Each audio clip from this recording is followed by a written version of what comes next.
जो खुद बदनाम हो उसे कोई क्या बदनाम करे, लेकिन ये संगठन उसी लायक है।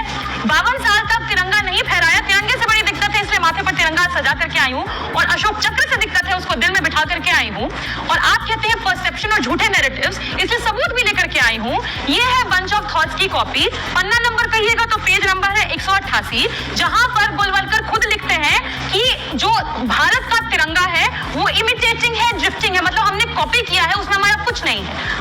अरे बाप रे, ये तो धोती खोल रहा है। आगे जाकर के लिखते हैं संविधान के बारे में, इस संविधान में भी हमारा कुछ नहीं है, सिर्फ कॉपी किया गया है अलग अलग देशों से।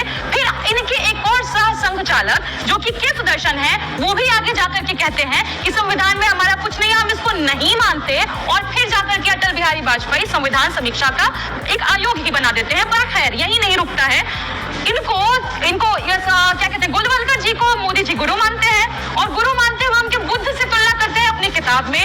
और अब सुनिए कि एक सावरकर जिनको खुद प्रेरणा शोध मानते हैं मोदी जी, वो बुद्ध के बारे में क्या कहते हैं। वो बुद्ध धर्म के बारे में कहते हैं कि वो अनाचार है, और जिस समय बाबा साहब बौद्ध धर्म को अपना बना रहे थे, उसको अपना रहे थे, उनके बारे में सावरकर समग्र में सावरकर ने खुद लिखा है, डॉक्टर अंबेडकर नामक व्यक्ति भिक्षु अंबेडकर हो जाए तो किसी हिंदू को सूतक नहीं लगने वाला, गिरगिट जाएगा कहाँ, मेड़ तक ही।